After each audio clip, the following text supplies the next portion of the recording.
to the Citizen channel. You're all staying safe and well. I'm back in action after a welcome international break, although how welcome it is, I'm not too sure with what happened last night as I'm recording this, but we'll have to see. We'll talk about it. And we've got a Pepsi 11.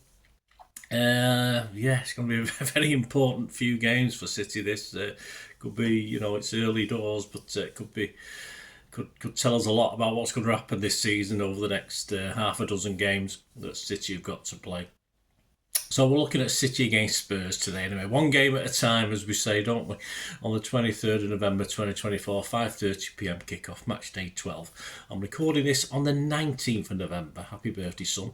19th of November, so all facts and stats, as I said, injury updates, etc. As at that date, of course, too early for Pep's press conference, so we don't know certain things, but we'll make a few little guesses and come out with make an educated guess at what's going to go on. As far as Pepsi 11 is concerned, we'll have a quick look at how Spursy are doing. So, I think they've changed the badge, haven't they? I've just been recording this. I've noticed they took the name out of the badge. So, I'm sure as a motif, as an icon, people know it's Tottenham Hotspur, will they? I don't know. We will. But will anyone else? That's the problem. Anyway, let me know your thoughts and predictions as well, guys. This is on Sky Sports, so our record against Spurs, please check out my City 130 City versus Spurs special, bit more on the old and the new against Spurs. But our current league record at home is played 75. We've won 40 and drawn 17, so 57 unbeaten, and we've lost 18, so a reasonable chunk, but not too disappointing. And we scored 143 to their 78 goals. And of course, it's Mr. Postecoglou at Spurs, isn't he? An interesting character. This is a season he's going to win something, isn't it? So we'll see. Managers may come and go at Spurs, but yes, Spurs continue to be Spursy. Their last 6 games, I think, sum this up. 1 lost, 1 lost, 1 lost. And interesting, I think those last 2 are a microcosm of what Spurs are like. Of course, a very good win over Villa. 4-1, and then the boos rang out at the New Lane as Ipswich won their first game of the season and turned them over at the New Lane as well. So that's Spurs. They sit 10th at the moment, so virtually halfway. Played 11, won 5, drawn 1, lost 5. There you are.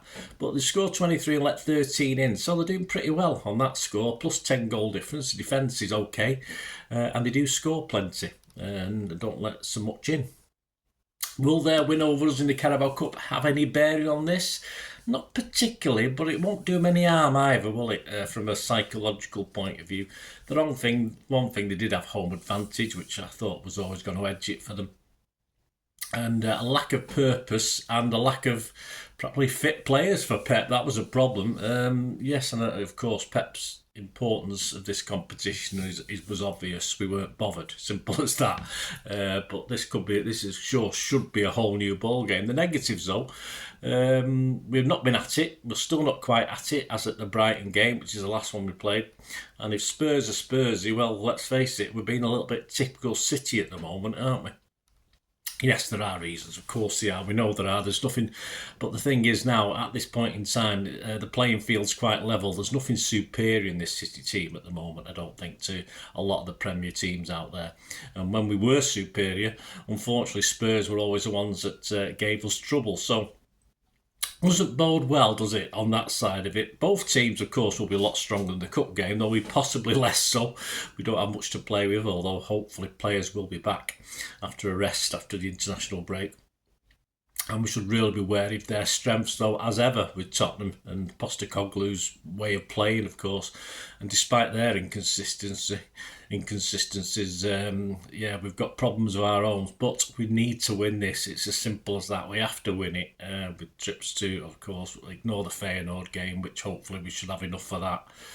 Hopefully, with trips away to Liverpool, Forest at home, United, we've got to win this, surely. So we've got to have an 11 that is strong enough to do it. Whether we've got the backup on the bench is another matter. So that brings us on to Pep's 11, of course. The team against Brighton, Edison, Lewis, Simpson, Pusey. I can't see Simpson, Pusey playing in this one. If he does, I think we're in trouble. Akanji, no offence to him, just the what Pep's having to do. Akanji, Gvardiol, Kovacic, Bernardo, Savic, Foden, Nunes and Haaland on the bench. Ortega, Carson, Walker, Aki, Doku, De Bruyne, Gundo, Wright, O'Reilly, McAtee, Wilson, Esbrand. Some doubts about the full fitness of the guys on the bench and on the pitch, in fairness, and with players dropping out of international duty and those on it coming back safe, apart from, well, a certain gentleman, Mr. Kovacic. This is going to be a hard 11 to predict. Kovacic reports range from he limped off and could be out for up to a month to just it was a tactical change and he's okay, but people did say he was limping, so that's more or less not a tactical change for me. I hope it's a latter. I hope it was a tactical change and he's fine. Not that he's the missing piece in the jigsaw anyway, but we're probably far better with him than without him. But it's just another problem we don't need. And despite the likes of Foden and Núñez not going on international duty, the starting 11 against Brighton must surely in the main be the guys who should be available. I can't hopefully no further problems with them. Off the bench, people like Walker and Gundo are okay. Aki had a small issue before Brighton, so hopefully he's okay, and likewise Akanji. Doku didn't feature. He's fingers crossed as his Stones and Diaz as well. So many ifs and buts with this. KDB, to be honest with you, has looked nowhere near in his little minutes he's had playing. And some people are hoping he will start against Tottenham. I'm not overly sure of that. And Grealish, of course, remains an odd one. But after being picked by Carsley for the England team, then pulling out, some say it might not really be a physical thing. But what? Who knows? We have no idea whatsoever. So this is my 11 based on all that. I'm not sure of this at all, guys. As I say, it could all be out of the window by the time Pep have his press conference. But I do these early. I commit myself and put my head above the parapet. Let me know what you think of this anyway. I'm going to start with Edison, Walker, Akanji, Diaz, Gvardiol, Kovacic. Hoping, fingers crossed. If no Kovacic, Stonesy, if he's okay. Lewis, I don't know. I just don't know. No Kovacic. Bernardo, Savi, Foden, Núñez and Haaland. So Edison, Walker, Kanji, Diaz, Gvardiol, Kovacic, Bernardo, Savi, Foden, Núñez and Haaland. Will it be good enough to beat Tottenham? I hope so. But I'm not, I don't know. I just don't know. I'll tell you my prediction in a minute, but hey, it could be anything, couldn't it? Let me know your thoughts, guys, anyway. It'd be great to hear them.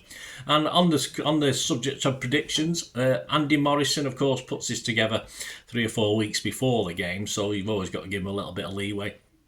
He said Spurs is always a tough game for us and often even more so at the Etihad. They enjoy playing us for some reason, and if Ange Ball is at its best, it will be a tough 90 minutes. I think it will. But they, like Brighton, play such a high line. Well, we didn't beat them, mate. He didn't know that. He didn't know that at the time. They play such a high line against a City side who can exploit that. Well, we need to show a bit more endeavour and pace, that's for sure. I can only see one outcome here, he says, Andy, and he's predicting City 3, Spurs 1.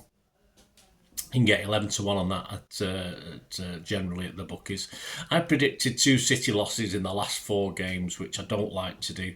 But at home, I have to be positive. I've got to be, even if we're playing Liverpool at home next week instead of away. I've got to be positive at the Etihad. But I can't see a 2-goal margin. I'm going to go for a 3-2 for us this time. Not like that old famous one back in the day, if you can remember that far back like me. So I'm going to go 3-2 for City. Probably heart over head perhaps with this one, but I'm a City fan at the end of the day and it hurt me to predict losses. So I'll go for a 3-2 City when you get 18 to 1 on that. What are the other odds? Well, at the 18th of November, just a quick look, of course, Liverpool are now firm favourites to win the title. Can't blame the bookies, you can't blame the punters. In fairness, they've gone to 13 to 10 from 7 to 4. Of course, City have drifted well out now from favouritism. They've gone from 6 to 4 out to 9 to 4. So fill your boots if you're confident. Put your money where your mouth is. Arsenal are now out to 4 to 1 from 7 to 2, so they're getting longer and longer. Spurs to get top 4, 3 to 1. Yeah, if you're a confident Spurs fan. Top 6, 4 to 5 on, even that's doable if you're to say the 10th at the moment, but if you're confident as a Spurs fan, why not? The most popular scorelines for this game, 2-1 to City's 15 to 2. You can get 17 to 2 at Bet365. A 1-1 draws 9 to 1, and a 2-0 City win is 10 to 1. The match odds themselves, City 8 to 15 on. Not the shortest, but probably not backable at that price. A draw is 7 to 2, and a Spurs win is 5 to 1. So there you go, guys. As I say, let me know your comments. Be great to hear your views. Very important few games coming up. Certainly up to Christmas. This could be tell us a lot about our season and what's going to happen with the Champions League and the Premier League. Of course, the FA Cup's not started yet, but if we end up entering January and that's all we've got left, who knows? It is what it is, isn't it? Now we can do about it. But hopefully Pep's had a rethink over the break, and hopefully he's got players now that can do the job for us. So we'll have a look. Next up, player ratings, of course. I'll try and get that out on Saturday night when I get back from the game. And the story of the game should be out on Sunday. And of course, the Pep's 11 for the visit to Feyenoord, that'll be out on Monday. And the City versus Feyenoord 1:30 European special is already out. So check that out, guys, if you've got a 10 or 15 minutes time to check that European special out. Hope you enjoyed this, guys. Anyway, let me know, please, if you are new to the channel, you enjoy what I try and do, please push that subscribe button, push the bell notifications. Everything's City past, present, as long as I can keep going. So it'd be great to have you on board. Spread the word if you can, and if you do check through the channel, all my history stuff, etc., you'll find things on film and TV. So if that's of any interest, have a look at that. Or if you know somebody might be who's not interested in the football, give them a kick in my direction. And yeah, if you want to help support the channel, please stay tuned. Hope you enjoyed the feature, and yeah, if you can support me through the subscription, if you can subscribe, guys, that'd be wonderful if you've not already done so. We do actually have memberships at the moment, just 99p a month, so you get access to all my City stuff, including all the history vlogs, dozens and dozens not been published yet that you get immediate access to, and every time I do a edit and do a vlog, you get immediate access to it as well. So you can have a copy of scripts as well if you want any hard copy of the sort of things I do on matches and teams and managers and players, etc, etc. So if you can join the membership, that'd be wonderful. We do have sponsors at the moment. Kippax 6505 are our current sponsors. They have a little eBay shop, so if you check in the comments section, there's a link there to the shop. They sell movie posters from the 90s and 2000s. They sell DVDs, some classic Hollywood movies, some classic foreign language ones. And if you do see anything you fancy on there, if you do place an order, just mention me, just say Bernard sent you, and you automatically get 10% reduction in the cost of your order. So fill your boots, guys, and my thanks to Kippax 6505. And yeah, if you want to support the channel just by watching the ads, that helps. You know, watch the ads, let them play through while you just have to check your phone or something, let it play out. And of course, if you follow any of the links, that always works as well. You know, if you follow a link to one of the ads and you fancy something, I've done it myself. I've followed a link and actually purchase something from another organisation. But you know, it can happen. It can happen. Not all ads are stuff you're not interested in. And of course, if you can give us a like, guys, that would be absolutely fantastic. All likes are much appreciated. Anyway, thanks for watching. Until the next time, of course, I only ever ask one thing, don't I? Please, I ask you all to stay safe, especially you Blues. Until the next time, come on, City. Bye for now.